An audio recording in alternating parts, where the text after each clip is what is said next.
Welcome to Timeless Classic Movies with Kirk. Today we're going to watch Bubbling Over, a movie directed by Lee Jason. It's starring Ethel Waters. This is a 19 minutes and 31 second movie. Now, this is the 1930s, and I think at this time there was still something called one-reelers, and that was essentially the length, and I think they expanded a little bit, the length of a single reel of film that they would be able to put up and record.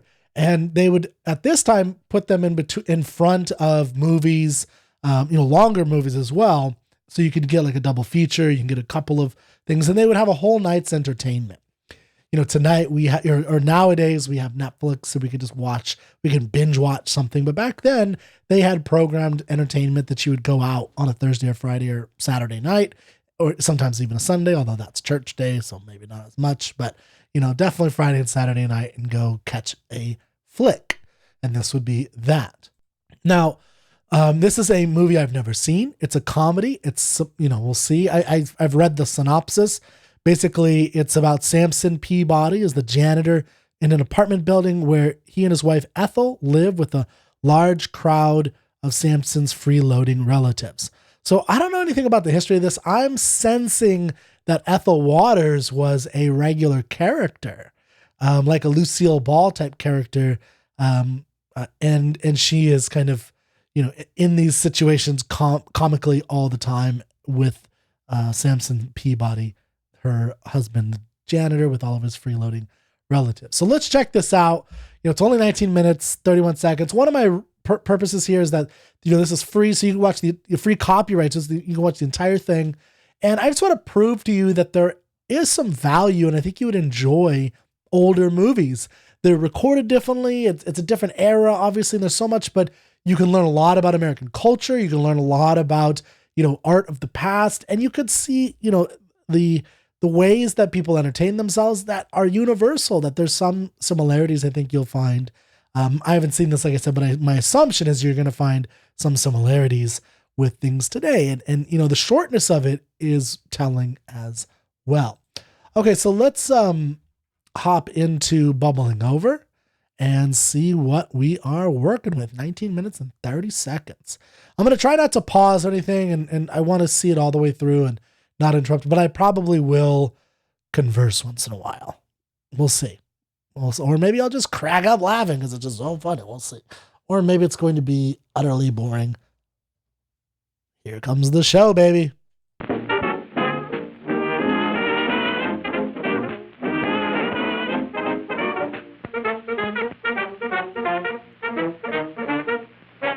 Harlem Apartments. This is Harlem 1930s.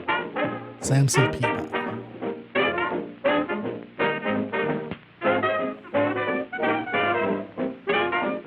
What's she sweeping? What kind of a piece you good here? The chain is broke on my chandelier.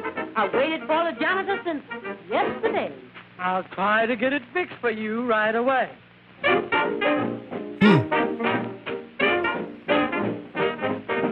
Where's your husband? I've got a complaint. The door in my bedroom needs new paint. You want so much attention, it's really a crime. Well, tell him to come up and sing me sometime. Come on, sometime. How many times must you be told? I gotta take a bath and the water's cold. Go get your husband, or else you'll see there's gonna be trouble. You telling me?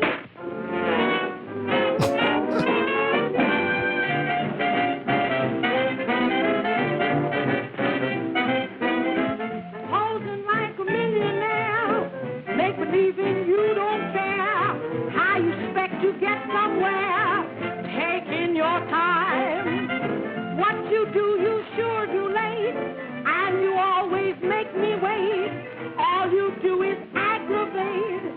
Taking your time. Maybe you think you're fine and dandy, but you better knock wood. Just 'cause you're so handy, that don't mean you're good. Better change your lazy views, or you're gonna wake up with the blues when you find someone else in your shoes. Taking your time, posing like a millionaire. Maybe you think you expect to get somewhere, taking your time. What you do, you always do late. All you do is aggravate. Seems like you just like to make me wait. Keep taking your time. Or maybe you think 'cause you're fine and dandy, well, you better not would. Just 'cause you so handy, that don't prove you're good.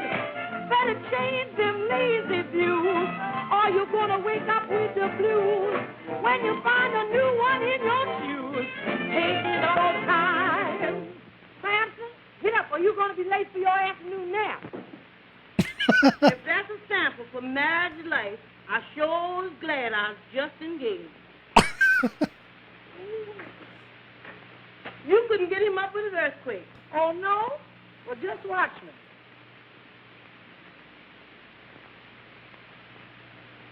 Jeez.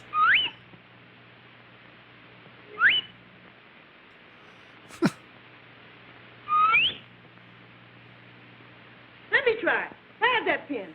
I've lost it. Jeez. He's like dead. My goodness. Maybe he's dead. Yeah, from the neck up. Let's get it. Lunch him, sir. Nah. Did I hear y'all say something about lunch? You sure did, but just make believe I was fooling, 'cause you ain't gonna get none nohow. Well, I ain't did nothing, That's just it. but I was just arrested. Resting. That's all you and your relatives do, rest. It's wonder you don't get tired of resting all the time. There you go, picking on my relatives again. Look here, man, if you think I'm gonna feed you and your relation too, you got another thing coming. Look at 'em. There's that lazy niece of yours. And your Uncle Uranus. Oh, Uncle Uranus, just how do you pass the time? I don't, Ethel. I just sit here and let the time pass me. It's fun Gaze on dialogue. 'em. And your grandpa, Mose. Your two cousins, Columbia and Pansy. Them two sleeping beauties must think this here's a hotel. A whole lot of them, just a bunch of good-for-nothing loafers living off of the fatheads of the land. Only we happen to be the fatheads. Now, Ethel, lay off of that. It seemed to me we was talking about lunch.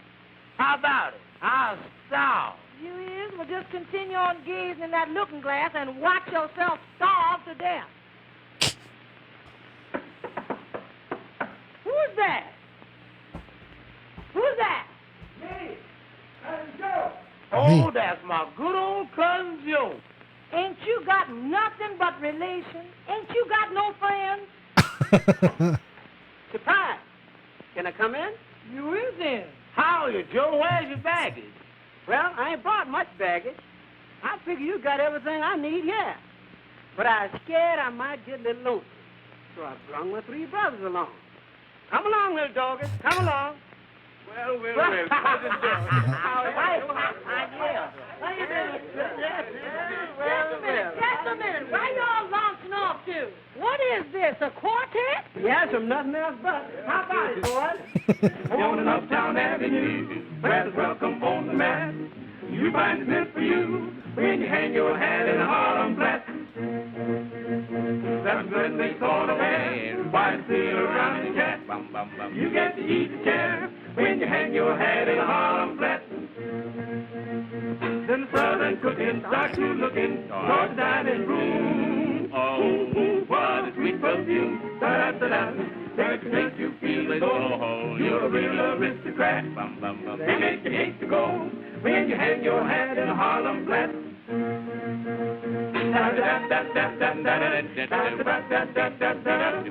You find it for you when you hang your hat in a Harlem flat.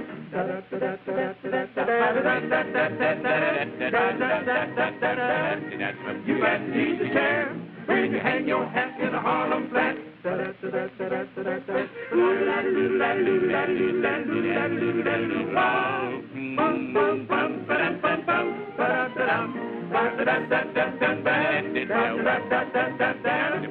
They make you hate to go when you hang your hat in the Harlem flat.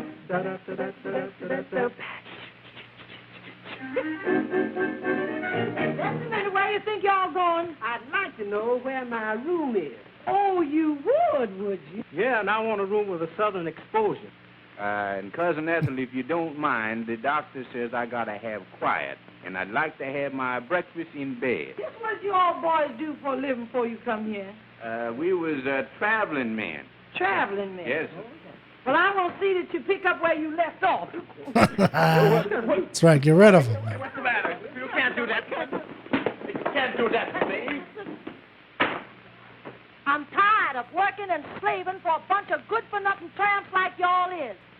Saying which, I hereby hand in my designation.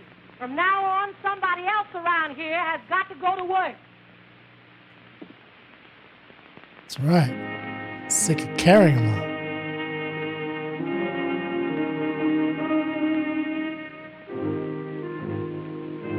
Darkies never dream. They must laugh and sing all day. What did she say? Did she say what I think she said? Can't forget your troubles when you're thinking what they are. You can't find the sunshine when you're reaching for a star. Darkies never dream. She did say that. Wow. Wouldn't help to live that way. We must walk a weary road that never seems to turn. What good would it do to yearn? Oh. Jesus. Darkies never cry. Who would ever hear our sad lament? Live to laugh, to die. That's the way we've learned to be content. Rebel. Fight. Darkies never dream. We know what we have to pay. With a one-way passage, only Gabriel will redeem on that judgment day.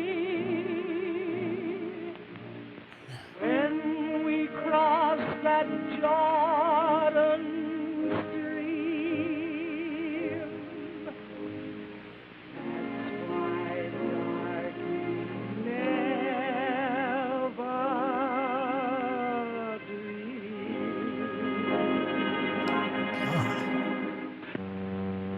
That is so sad.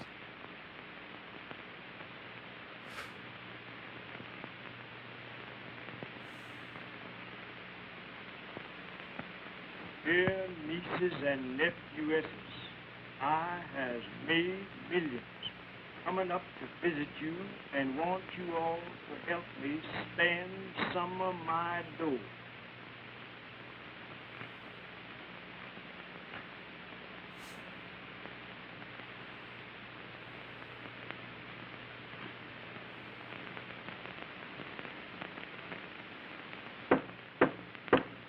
Who is it?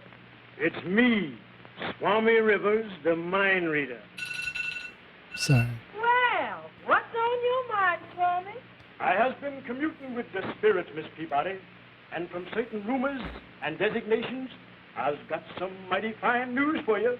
Oh, sounds like it's going to cost me something. Oh, now, Miss Is that Peabody, Lincoln in the back? you know I don't care nothing about money. I's ethereal, immaterial, and inconsequential. But if you insist, I'll take 2 bits. I knew there was a catch in it. All right. Now, come on upstairs with me, 'cause the spirits don't never come down to the basement. Now, how do you want this good news sprung on you? By the reading of your palm? Or the bump on your head? Or does you just want to be psycho-annihilated? Let your conscience be your guide. Just tell me. It's like going on. Concentrate.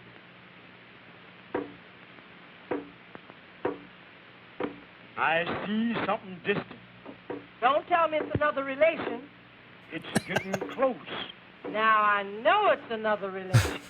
Now it's getting closer and closer. And it's a rich one. Who is it? Who is it? Shut your eyes and concentrate. Has you got an uncle named Frisbee? Frisbee? Yeah. Yes, Samson's Uncle Frisbee. What about it? Well, he's a millionaire, and he done signified to me that he's arriving tonight. He's coming to spend... Spend what? Well, he's going to spend some time with you. I thought so. Mm. What's that? What is it? I don't know, Miss Peabody. You don't know. Let me hear my spirits. Ethel.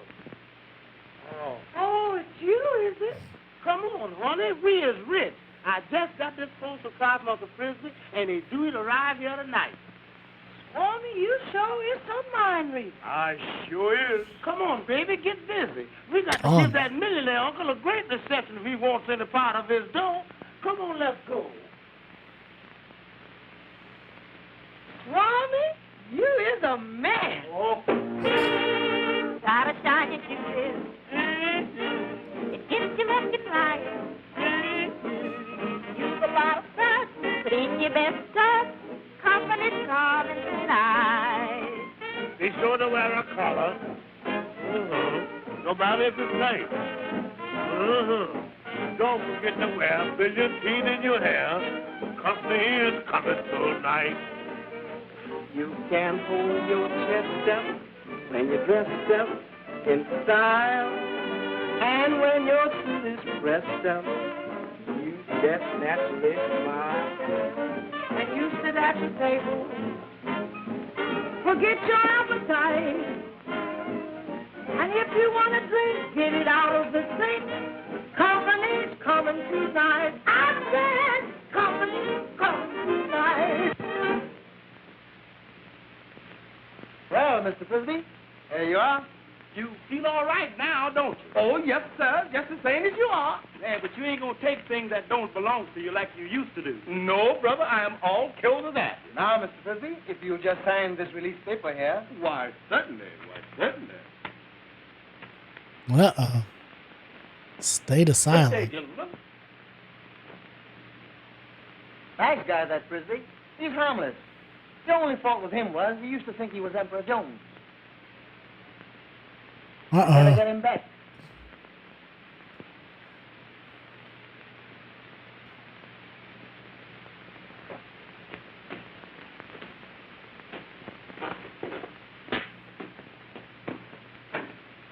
Howdy there, folks. Welcome, Uncle Frisbee. What's that? Hello, Frisbee. Not so loud. They're after me. Who's after you? The army.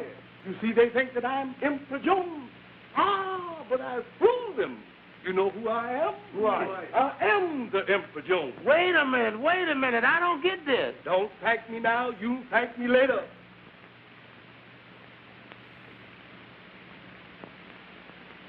Well, folks, I've had a hard day at the office, and I was ready to eat. Won't you join me? Come on, folks. Yes. I'm right with you. Say, I've been in here 2 days and haven't seen a waiter yet. If I don't hurry up and get some service, I'll call the manager. Say, that Uncle Frisbee yours is either nuts or he's just testing us before he gives us some of that money. You go on and play up to him. I'll get it. What can I do for you, Uncle Frisbee? Don't get so familiar, young man. I will have you fired. Yes, sir. Now, get this order straight. I want 4 turtle legs, while 9 minutes on one side and 3 on the t'other. We all chipped in and bought you a nice fat chicken to surprise you. I'll bring it in right now. Listen, Bill. What's the matter? There's something awful funny going on around here. A minute ago, I had my watch, and now it's gone. What you looking at me for? Hold on. Wait a minute, Jed. Somebody took mine, too. Yours, too? Is it that? Thief too? I sure hope you like this chicken, Uncle Frisbee. It costs $2. I'll take the leg. I'll take any part I can get.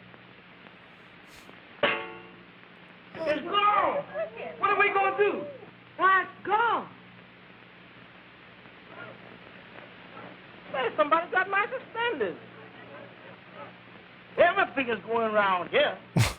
What are we going to do about it? We'll call Swami. He'll tell us where that chicken went. Let's call Swami. We're going to get you on. This is going to be easy. You all just let me look in my crystal ball, and I'll tell you who stole it. Okay. Good Lord Almighty, I done lost the crystal ball. No. Yeah. Can you imagine? But surely you that knows all and sees all don't know where the crystal ball is? Well, how am I going to tell you where the crystal ball is if I ain't got no ball to tell me where it is? Catch 22. I got it.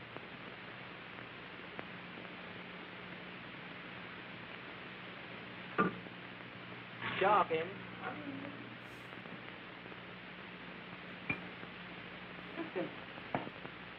Somebody turn out the light.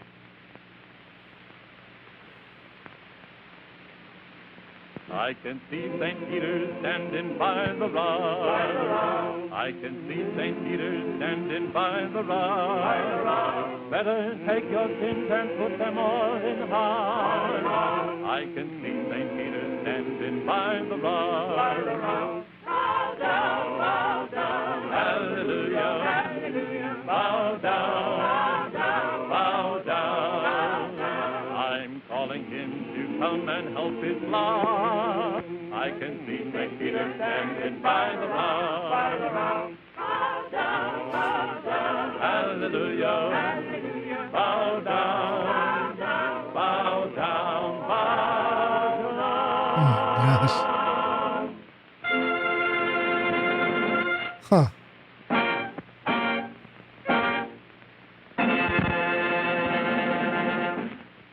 Wow.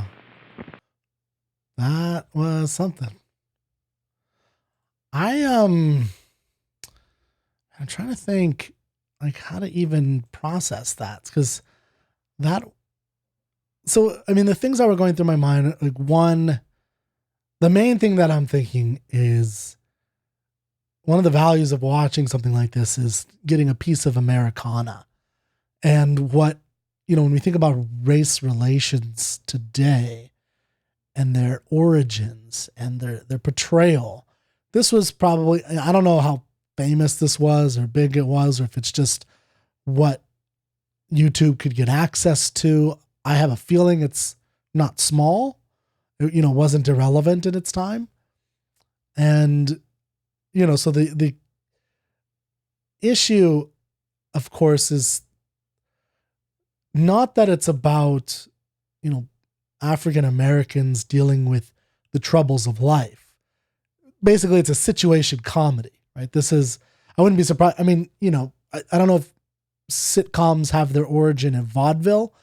They probably do a little bit. And this is, this, I think of even like Buster Keaton and Charlie Chaplin, vaudeville, where they're using their bodies a lot. And here they're just, because of constraints of money and time and, camera work, they just have one area with a couple of different, one house, there's an inside, but, there's an inside apartment, there's a second room and a third room, and then there's the hallway. And that's basically it. That's the whole scene. That's your 20-minute situation.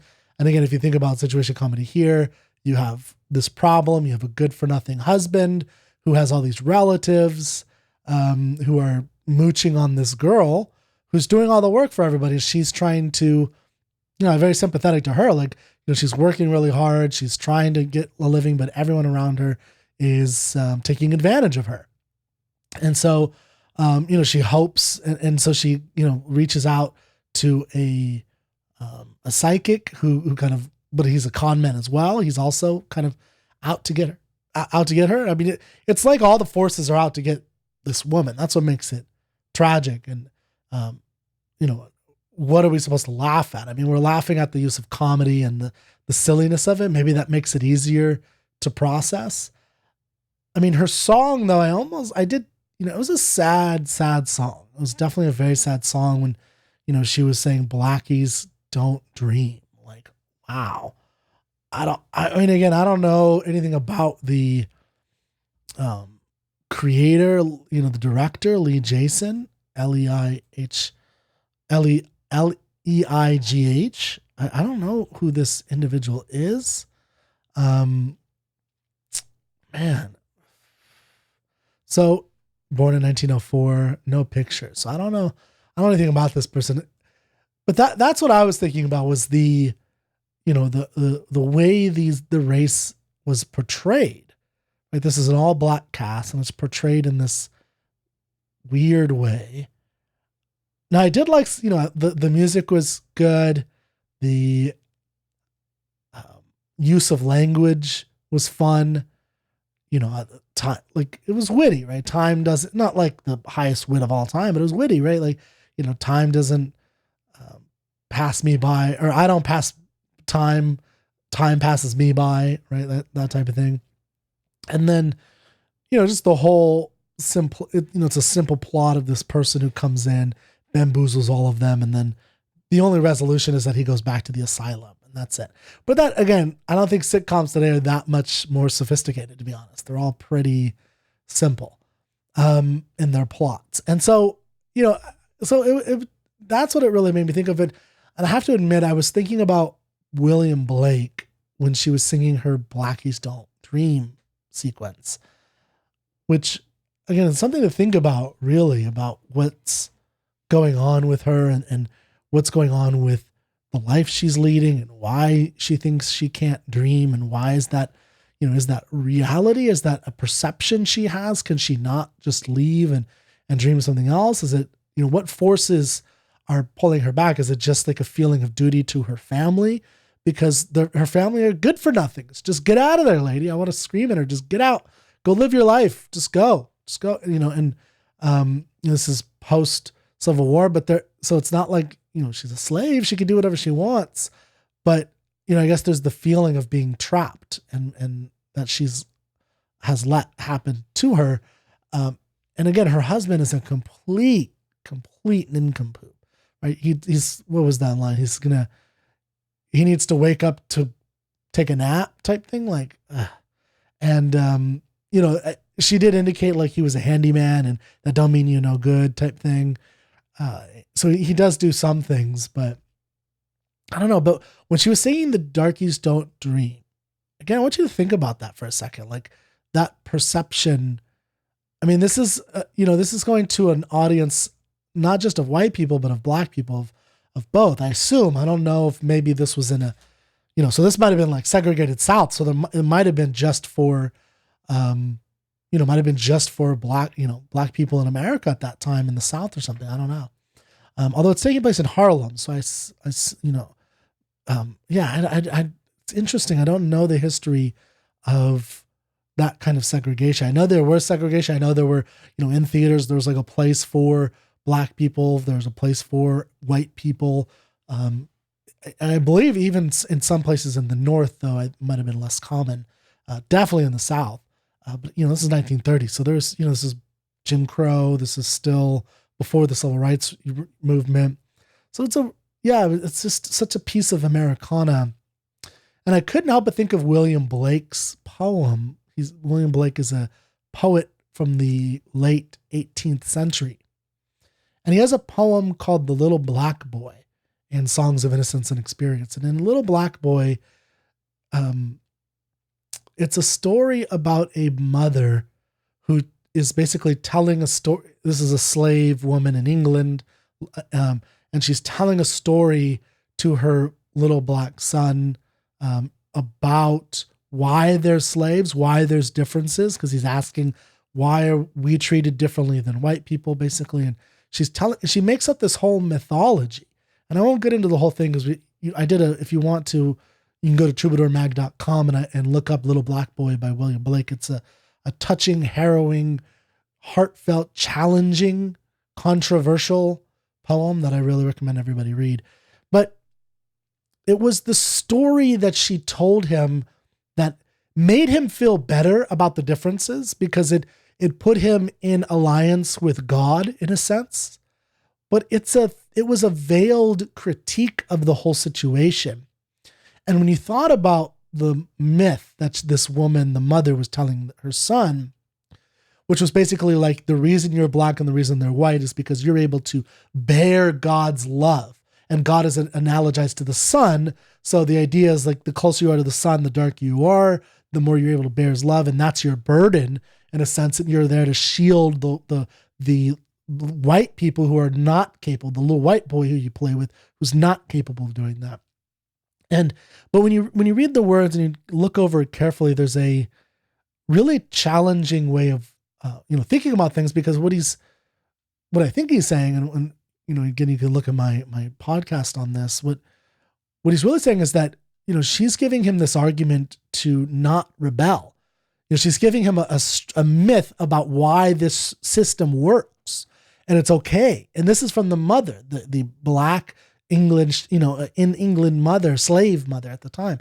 And it's part of her culture. And she's telling the story. And, I couldn't help but think about the kinds of stories we tell each other's, and the kind of stories that, one person tells to another, and how that can be very damaging. The story shouldn't be that blackies don't dream. The story should be, go make a life for yourself. Get out of here. That should be the mythology, is the person who broke free of those. And, the Frederick Douglass, who was an actual slave and broke free and still made something. I mean, that was in the 1850s. I mean, this can happen, or 40s. I don't remember his exact dates, but that, this could definitely happen in the 1930s. Not saying it's not easy, it's easy by any chance, but that, the point is that should be the mythology. And I think that became the mythology. It just took way longer than it needed to take.